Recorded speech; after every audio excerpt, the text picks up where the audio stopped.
Assalamualaikum teman-teman.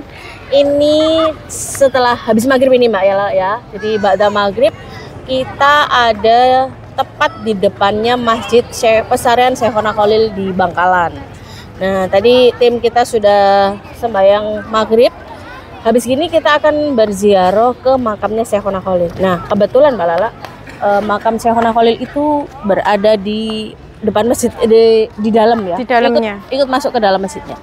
Kalau dari depan sini kelihatan teman-teman. Kelihatan ya. Ini yang laki-laki biasanya masuknya lewat sini. Kalau yang perempuan lewat samping. Nah, siapa sih Syekhona Khalil itu siapa? Kiai Haji Muhammad Khalil bin Abdul Latif atau biasa disebut dengan Mbah Khalil adalah salah satu ulama besar Indonesia yang berasal dari Bangkalan, Madura, Jawa Timur. Karena di belakang namanya ada nama Bangkalan. Iya, memang beliau asli Bangkalan gitu ya. Mbah Khalil juga dikenal dengan sebutan Syekhona Khalil Bangkalan.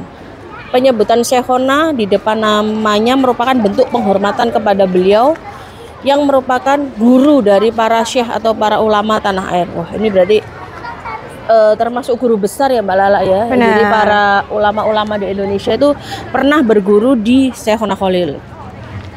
Tak terhitung santri-santrinya yang kemudian hari menjadi ulama besar dan berpengaruh. Salah satunya Kiai Haji Hasyim Asy'ari. Nah, ini salah satu pendirinya Nahdlatul Ulama. Untuk mengenal lebih jauh Mbah Khalil Bangkalan, nah kita ada biografinya nih Mbak Lala.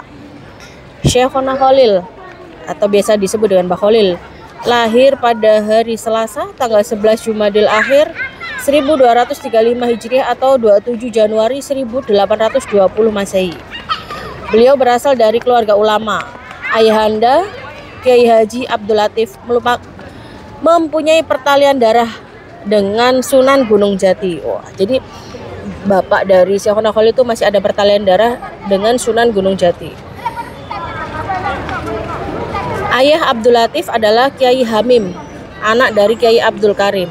Kiai Abdul Karim adalah anak dari Kiai Muharram bin Kiai Asror Karomah bin Kiai Abdullah bin Syed Sulaiman. Syed Sulaiman adalah cucu Sunan Gunung Jati. Waduh, ini ya jelas ya, jadi ya silsilahnya jelas. Maka tak salah kalau Kiai Haji Abdul Latif mendambakan anaknya kelak bisa mengikuti jejak Sunan Gunung Jati yang merupakan kakek moyangnya. Oleh ayahnya, Syekhona Khalil dididik dengan sangat ketat. Mbah Khalil kecil memang menunjukkan bakat yang istimewa. Kehausan akan ilmu, terutama ilmu fikih dan nahwu, sangat luar biasa. Bahkan beliau sudah hafal dengan baik nazam Alfiyah Ibnu Malik atau 1000 bait yang membahas ilmu nahwu sejak muda. Untuk memenuhi harapan dan juga kehausan mengenai ilmu fikih dan ilmu lainnya, maka orang tua Mbah Khalil mengirimnya ke berbagai pesantren untuk menimba ilmu. Wah, jadi mengembara nih judulnya, mengembara. Mengawali pengembaraannya sekitar tahun 1850-an, ketika usianya menjelang 30, Mbah Khalil muda belajar kepada Kiai Muhammad Nur di Pondok Pesantren Langitan Tuban. Dari Langitan beliau pindah ke pesantren Cangaan Bangil Pasuruan, kemudian pindah lagi ke pesantren Kebon Candi. Nah, jadi pindah-pindah itu bukan karena enggak kerasan ya. Karena memang dia pengen belajar menimba ilmu Mbak Usi ya. Dari pesantren satu ke pesantren yang lainnya. Biar ilmunya tidak di situ-situ aja, biar berkembang. Seperti itu ya teman-teman. Haus akan ilmu pengetahuan, gitu ya, judulnya begitu ya. Makanya pesantren yang ada di Bangkalan itu sangat banyak ya Mbak Usi ya.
ini dilansir melalui Darul Amanah, Syekhona Khalil menimba ilmu tentang keagamaannya melalui pesantren dan Jazirah Arab. Selama hidupnya, Syekhona Khalil berguru kepada Tuan Guru Agung atau yang dikenal dengan Bujuk Agung. Selama menimba ilmu, beliau tidak hanya diberi pelajaran secara teori, melainkan juga melalui secara praktek.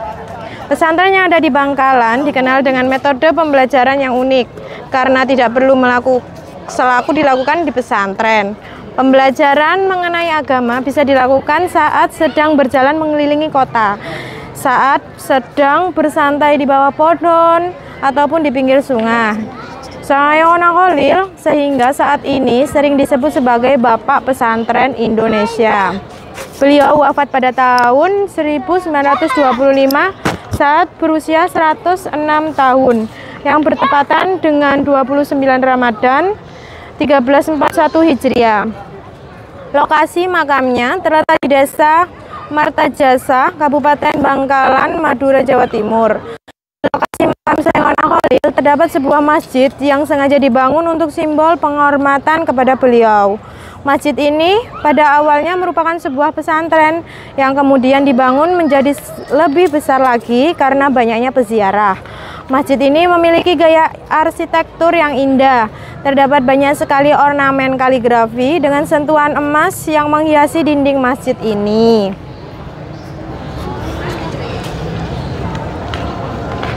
Baik teman-teman, habis sholat maghribnya sudah, ziarah ke makam Syekhona Khalil sudah, kita membacakan sedikit biografi tentang Syekhona Khalil juga sudah.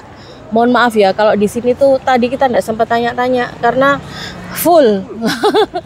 Mulai dari yang mau sholat maghrib berjamaah tadi full.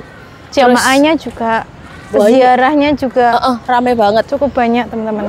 Tadi kita mau masuk tuh sebenarnya ngantri. Iya, gantian teman-teman ya. Sudahlah, kan yang penting tim kita sudah bisa masuk, kita sudah shoot gambarnya. Buat teman-teman, kalau kalian mau datang ke sini langsung aja ya. Ini karena ada masjidnya. Jadi kalau pas sholat 5 waktu teman-teman enggak bisa masuk dulu ke makam. Jadi tunggu sholatnya selesai, wiridan selesai baru bisa masuk gitu ya. Makam Syekhona Khalil ini ada di Bangkalan. Lihat Google Map aja kalau enggak tahu. Nanti arahnya tepat kok Mbak Lala ya. Jadi sesuai titiknya sesuai. Jadi jangan lupa apa Mbak Lala? Like dan subscribe YouTube channel kita. Karena kita akan berbagi informasi tentang wisata religi, wisata sejarah, wisata kuliner, serta wisata-wisata yang sedang viral di akhir-akhir ini. Jadi see you next vlog teman-teman. Bye-bye.